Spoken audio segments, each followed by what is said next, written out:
cukup banyak ya kita ketahui mengenai tindak kriminalitas. Nah, tentunya perlu banget nih kita bahas ya kan mengenai kriminalitas itu kenapa sih bisa terjadi, kemudian apa sih penyebabnya, terus bagaimana sih penyelesaiannya.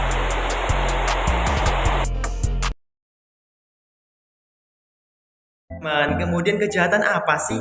Kejahatan adalah suatu tindakan yang buruk, tidak baik dan juga jelek.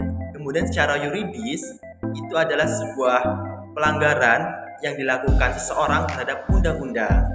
Nah, kemudian menurut pakar kriminologi, kejahatan adalah secara umum berarti perilaku manusia yang melanggar norma dan merugikan seseorang sehingga terjadinya suatu korban sehingga itu tidak dapat dibiarkan.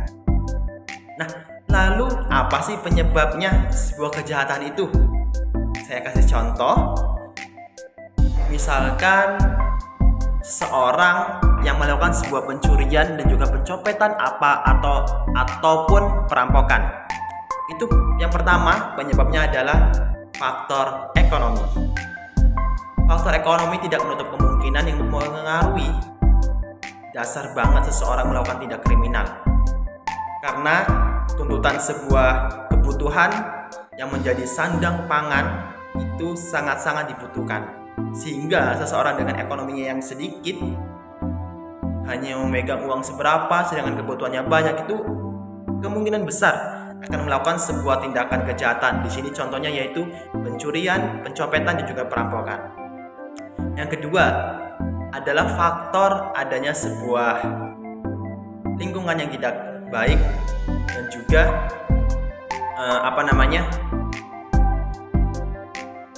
pendidikan atau pendampingan keluarga ataupun orang terdekat itu sangat kurang. Nah, di sini kita bisa tambahkan ini berhubungan dengan teori behavior atau teori yang merubah seseorang itu dari lingkungannya. Di sini dipengaruhi oleh lingkungan keluarga, lingkungan ekonomi dan juga lingkungan teman-temannya juga. Nah, tadi untuk yang faktor ekonomi itu ada juga teori-teori mengenai faktor-faktor ekonomi. Kemudian setelah kita tahu ini penyebabnya apa kan? Apa sih solusi dari kita atau penyelesaiannya seperti apa? Yang pertama jelas, kita harus membuka lapangan pekerjaan bagi seseorang yang memang benar-benar membutuhkan lapangan pekerjaan tersebut, karena itu bisa mengurangi kerendahan ekonomi. Yang kedua, kita diadakanlah atau suatu edukasi, pendampingan baik berupa agama dan juga pendidikan. Karena sesuai dengan teori humanistik, sebenarnya seseorang itu ingin melakukan sebuah tindakan-tindakan yang positif. Tetapi berhubung lingkungannya itu tidak membaik dan juga ada faktor-faktor lain seperti ekonominya rendah itu, sehingga dia berkebalikannya. Dia mencari untuk memenuhi kebutuhannya dengan cara yang tidak atau secara tidak sesuai aturan-aturan undang-undang atau melanggar norma-norma masyarakat.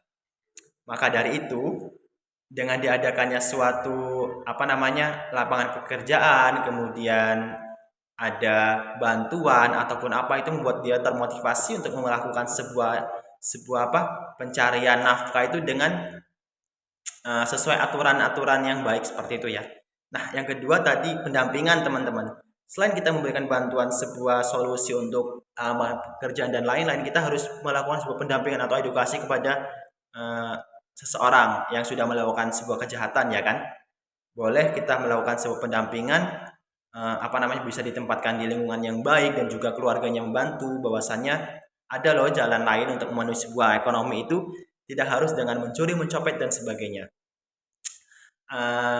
Itu berhubungan juga tentunya didasari dengan teori behavior bahwasanya lingkungan itu mempengaruhi seseorang melakukan sesuatu baik itu jelek ataupun buruk. Jadi sangat menjamin banget jika lingkungannya itu baik dan juga didukung oleh lingkungan keluarga, lingkungan ekonominya baik, itu seseorang akan melakukan sesuatu itu dengan yang positif seperti itu. Karena hakikatnya manusia itu seperti teorinya humanistik ya kan, ingin diakui seseorang, ingin melakukan sebuah tindakan yang baik dan sebagainya. Oke, itulah sekian dari saya yang bisa disampaikan. Kurang lebihnya mohon maaf. Wassalamualaikum warahmatullahi wabarakatuh.